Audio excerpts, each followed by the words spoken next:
प्रेम से बोला शंकर भगवान की जय। प्रेम से बोला पार्वती मैया की जय। प्रेम से बोला काते गणेश की जय। प्रेम से बोला सच्चे दरबार की जय। हर हर महादेव।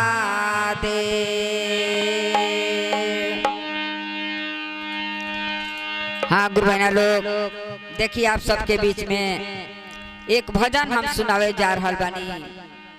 ये भजन करवा सब ध्यान से सुनब, लास्ट तक ले सुनब गुरु बहना लोग। आ सुन के कमेंट में हर हर महादेव जरूर लिखब सब गुरु बहना लोग। हमरा आशा ना पूरा विश्वास बा आकि भजन हमनी के जरूर रवा सब पसंद करब। अगर पसंद होई तो रवा सब लाइक सब्सक्राइब जरूर देव सब गुरु बहना लोग। देखी ऐसा बा बहुत दुख के बात बा। एक गुरु बहना लोग, एगो गुरु बहना बाड़ी, वो गुरु बहना के ये कही बेटा बाड़ा, ये कही बेटा बाड़ा। आ वो बेटा ये बड़ा प्रदेश में चली गई बाड़ा। आ तले उनका मृत्यु हो जाता।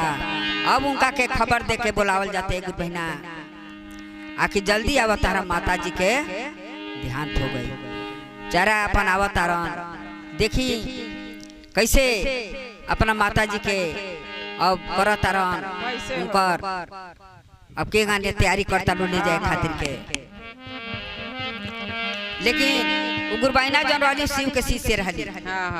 शिव के शिष्य रहली, प्रतिदिन गुरु बहना शिव चर्चा में जात रहली। तो देखी कैसे ऊपर एगो भजन बा, रो सब ध्यान से सुनिए गुरु बहना लोग।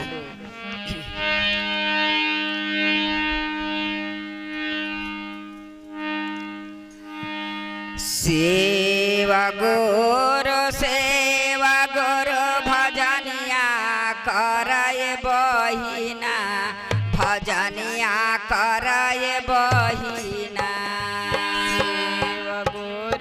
सेवा गुरु भजनिया कराए बहिना, भजनिया कराए बहिना। सेवा गुरु भजनिया कराए बहिना, भजनिया कराए बहिना। सेवा गुरु भजनिया कराए बहिना, भजनिया कराए बहिना। अरे कोखिए के जन्मल बेटा निर्दया भैलन बहिना।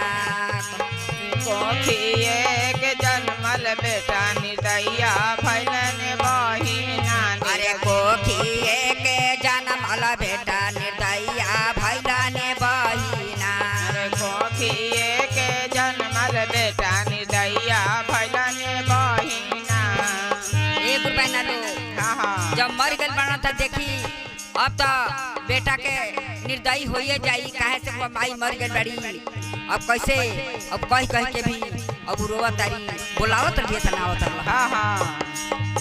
अरे कोखिए के जन्मल बेटा निर्दया भैलन बहिना। अरे कोखिए के जन्मल बेटा निर्दया भैलन बहिना।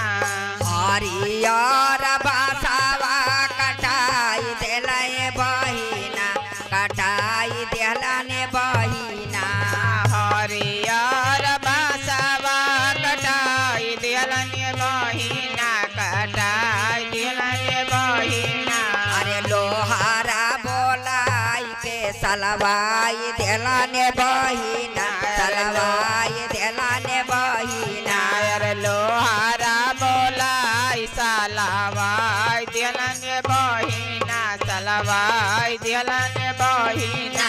अरे लोहारा बोला के सलवाई देलने बहिना, सलवाई देलने बहिना। लोहारा बोला के सलवाई देलने बहिना, सलवाई देलने बहिना। और कैसे गुरु बहना लो कैसे हो? माता लो बिछाई के सुताई देलने बहिना, दिलाने बहिना पतालो बिछाई के सुताई दिलन बहिना सुताई दिलन बहिना अरे पातालो बिछाई के सुताई दिलाने बहिना सुताई दिलाने बहिना पतालो बिछाई के सुताई दिलन बहिना सुताई दिलन बहिना अरे कोखिए के जन्मल बेटा निर्दया भैलाने बहिना निर्दया भैलाने बहिना कोखिए के जन्मल बेटा निर्दया भैलन बहिना निर्दया भैलन बहिना ए गुरु बहना लोग हाँ हाँ ये जब भाव दोसर बा कैसे बा कैसे हो दूधवा के धार के हो के तना पियाई गो माई बिना के धार के हो कतन पियाई गो माई बिना दूधवा के धार के हो के तना पियाई गो माई बिना के धार के हो कतन पियाई गो माई बिना दूधवा के धार के हो के तना पियाई गो माई बिना दूधवा के धार के हो कतन पियाई गो माई बिना पहला लोग माई बिना सब कुछ अनहारे रहेला हाँ। केतनो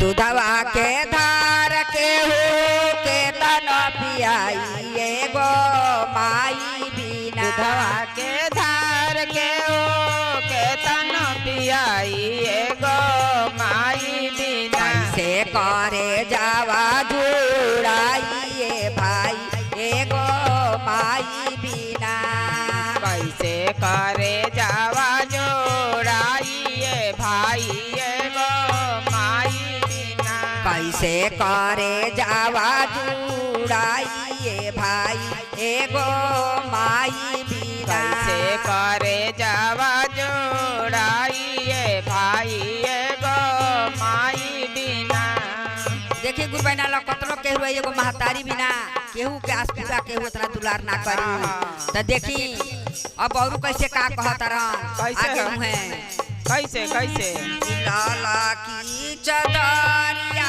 ओढ़ाई दिए ये बहिना ओढ़ाई दिए ये बहिना लाला की चदरिया ओढ़ाई दिए ये बहिना ओढ़ाई दिए ये बहिना लाला की चदरिया ओढ़ाई दिए ये बहिना ओढ़ाई दिए ये बहिना लाला की चदरिया ओढ़ाई दिए ये बहिना ओढ़ाई दिए ये बहिना अरे चार भैया ले के उठाई लिए ये बहिना उठाई लिए ये बहिना भैया रे के उठाई लिए ये बहिना उठाई लिए ये बहिना अरे चार भैया ले के उठाई लिए ये बहिना उठाई लिए ये बहिना अरे भैया लेके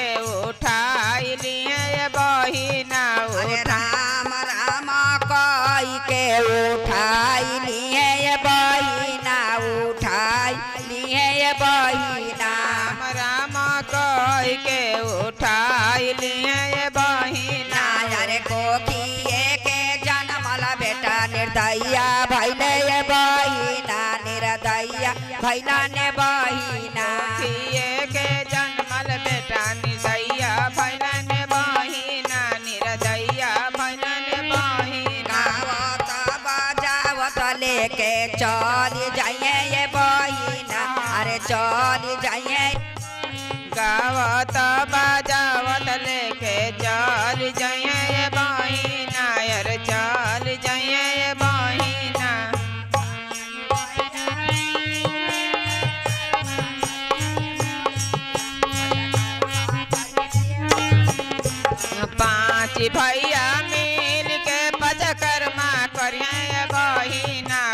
कर्मा करे ये बहिना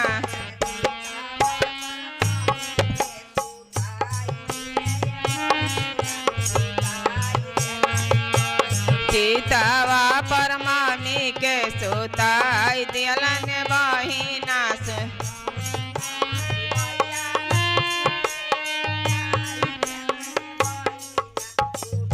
जाता पाँच नहीं खे बोले हम कहते हैं हमर तन तन में कब आ जाता कब आते नहीं कहता लोग हां बंद बोलो खोले बंद कर